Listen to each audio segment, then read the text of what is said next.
बिस्मिल्लाहिर्रहमानिर्रहीम। अस्सलाम वालेकुम। लोगों को खुतबा नंबर 34 नहजुल बलागा। लोगों को अहले शाम से आमादा जंग करने के लिए फरमाया, हैफ है तुम पर, मैं तो तुम्हें मलामत करते करते भी उकता गया हूँ। क्या तुम्हें आखिरत के बदले दीनवी ज़िंदगी और इज़्ज़त के बदले ज़िल्लत ही गवारा है? जब तुम्हें दुश्मनों से लड़ने के लिए बुलाता हूँ तो तुम्हारी आंखें इस तरह घूमने लग जाती हैं कि गोया तुम मौत के गिरदार में हो और जानकनी की गफलत और मदहोशी तुम पर तारी है।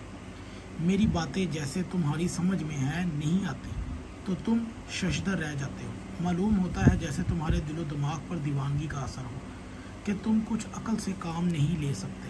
तुम हमेशा के लिए मुझसे अपना इत्मीनाद खो चुके हो। ना तुम कोई कवि सहारा हो कि तुम पर भरोसा करके दुश्मनों की तरफ रुख किया जाए, और न तुम इज़्ज़त व कामरानी के वसीले हो कि तुम्हारी ज़रूरत महसूस हो। तुम्हारी मिसाल तो उन ऊँटों की सी है जिसके चरवाहे गुम हो गए हों कि अगर उन्हें एक तरफ से समेटा जाए तो दूसरी तरफ से तितर बितर हो जाए। खुदा की कसम तुम जंग के शोले भड़काने के लिए बहुत बुरे साबित हुए हो। तुम्हारे खिलाफ सब तदबीरें हुआ करती हैं और तुम दुश्मनों के खिलाफ कोई तदबीर नहीं करते। तुम्हारे शहनों की हदूद दिन ब दिन कम होते जा रहे हैं, मगर तुम्हें गुस्सा नहीं आता। वो तुम्हारी तरफ से कभी गाफिल नहीं होते और तुम हो कि गफलत में सब कुछ भूले हुए हो। खुदा की कसम एक दूसरे पर टालने वाले हारा ही करते हैं। खुदा की कसम मैं तुम्हारे मतलब यही गुमान रखता हूँ कि अगर जंग जोर पकड़ ले और मौत की गर्म बाजारी हो तो तुम इब्ने अबी तालब से इस तरह कट जाओगे जिस तरह बदन से सर।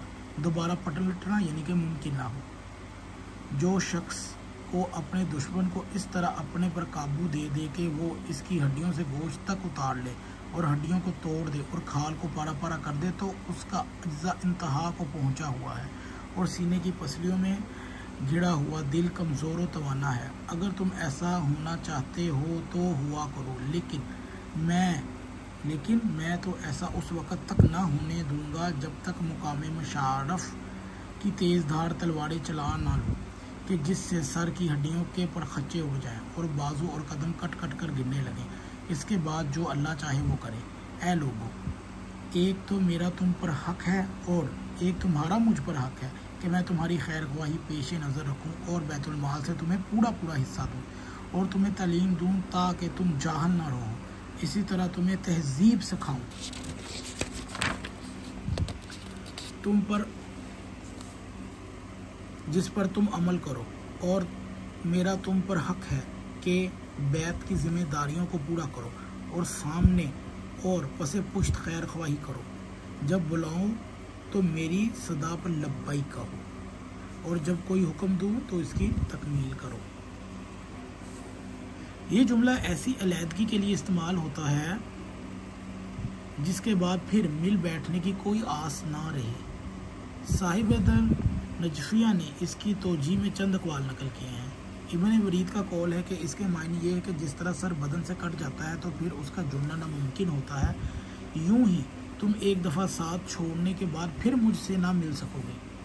मुफस्सल का कौल है कि राज सर यानी कि जिस एक शख्स का नाम है और शाम का एक गांव बैतुल रास है जिसके नाम पर है। ये शख्स अपना घर बार छोड़कर कहीं और चला गया और फिर पलटकर अपने गांव में ना आया, जिससे ये कहावत चल निकली कि तुम तो यूं गए जिस तरह रास गया था। एक मायने ये है कि जिस तरह सर की हड्डियों को जोड़कर अलग अलग हो जाए तो फिर आपस में जुड़ा नहीं करती, यूं ही तुम मुझसे कटकर फिर न जुड़ सकोगे। ये भी कहा गया है कि जुमला यानी तुम पूरे तौर पर मुझसे जुदा हो जाओगे के मायने ये हैं कि शारे मुतसली ने ये मायने कुतुबुद्दीन रौंदी की शरह से नकल करने के बाद तहरीर किया है कि ये मायने दुरुस्त नहीं, क्योंकि रास जब कुलिया के मायने में आता है तो इस पर अल्फ लाम दाखिल नहीं होता। खैर, ये तो तोजी थी। और इस खुतबे में नहजुल बलागा के वो खुतबा नंबर 34 था, उसके अंदर हज़रत अली का ये साफ़ और वाज़ेह कौल था कि हज़रत अली उनसे अपना साथ मांग रहे थे जो कि लोग उनको नहीं दे रहे थे और हीले बहाने कर रहे थे। अगर आपको ये वीडियो अच्छी लगे तो इसे ज़रूर शेयर कीजिएगा।